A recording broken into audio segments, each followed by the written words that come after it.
السلام پاکستان اور خاص طور پہ شہری سندھ کی عوام. دانش غازی ویکیشن سے واپس آ گیا ہے اور واپس آتے ہی جو میں نے خبر دیکھی وہ یہ کہ کراچی کے اندر ایک دفعہ پھر کراچی میں انتشار پھیلانے کی کوشش کی جا رہی ہے کہ جہاں پر مہاجروں کی اور پٹھانوں کی لڑائی ہو، اور اس کا سب سے بڑا فائدہ جس کو ہوگا اس کا نام پیپلز پارٹی ہے، کیونکہ پیپلز پارٹی کی حکومت جانتی ہے کہ اس کے پر بہت جلد پریشر آنا والا ہے، اور اس سے بہتر کیا ہو سکتا ہے کہ کراچی کے اندر حالات خراب کیے جائیں اور اس کو خراب کرنے کے لیے مہاجروں کو پٹھانوں کو لایا جائے، اور اس کے اندر کارندے بن رہے ہیں وہ لوگ جو پیپلز پارٹی کے سپورٹ میں ہوتے ہیں، جو ان کے ساتھ بزنسز کرتے ہیں، جو ان کے ساتھ چپ چاپ سیٹنگ میں رہتے ہیں، رابطے میں رہتے ہیں، چاہے وہ مہاجروں کے سائڈ پہ ہوں یا وہ پٹھانوں کے سائڈ پہ ہوں. خیر، مہاجروں پٹھانوں لڑنا نہیں ہے، اپنے معاملے کو امن و افہام کے ساتھ حل کرنا ہے، اور کسی کو یہ آنے والے 14 اگست کی سیلیبریشن کو خراب ہونے نہیں دینا،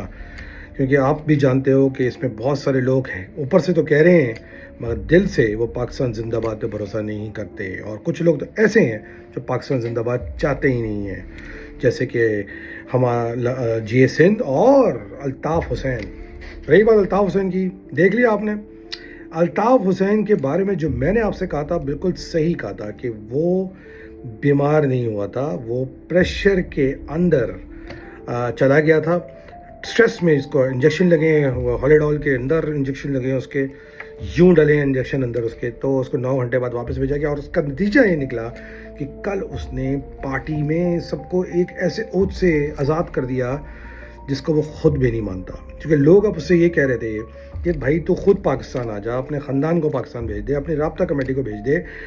مگر اس نے یہ نہیں کیا. وہ چاہ رہا تھا کہ کراچی کے اندر، پاکستان کے اندر غریب لوگ اپنی جانیں دے دیں، مگر وہ جان دینے کو تیار نہیں تھا. جب اس کی بات نہیں سنی گئی تو اس نے جو ہے اب یہ نیا ڈرامہ شروع کیا ہے. الطاف حسین، تو کان کھول کے سن لے کہ تیرے پیچھے ہم لگے ہوئے ہیں، جب تک کہ تو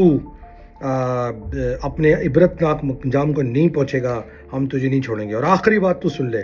یہ تو میسیجز کھلوا رہا ہے نا کہ تو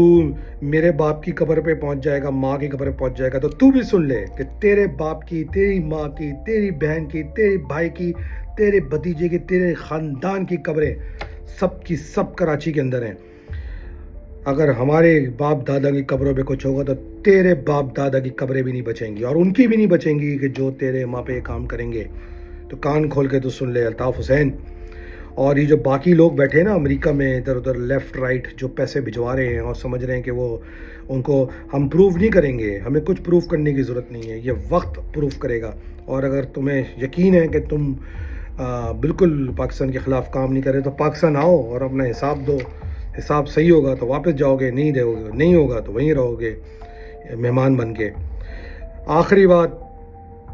میرا فیوریٹ ٹاپک، آپ سوچتے ہوں گے میں نے بہت دن سے اس پہ بات نہیں کی. خالد مقبول، میں تجھے بھولا نہیں ہوں خالد مقبول، میں خالد بھولا نہیں ہوں. تیری چھوٹی چھوٹی چھوٹی چھوٹی بہت پیاری پیاری پیاری پیاری باتیں جو ہیں میں جمع کر رہا ہوں، اور 14 اگست کے بعد ہم اس پہ بات کریں گے. تب تک تیرے قائد الطاف حسین کی بچانے میں لگا ہوا ہوں میں. صحیح ہے، کیونکہ تیرا باپ الطاف حسین، اس کی میں بینڈ بجا رہا ہوں، ٹھیک ہے. تو جب بڑوں کی لڑائی ہو رہی ہوتی ہے نا خالد مقبول، تو چھوٹوں کا معاملہ نہیں آتا بیچ میں. ابھی اس سے میں فارغ ہو جاؤں، پھر 14 اگست سے فارغ ہو جاؤں، اپنی باری کا انتظار کرنا. اسی کے ساتھ دانش قاضی کو جا دیجیے. پاکستان زندہ باد، پاکستان آرمی زندہ باد،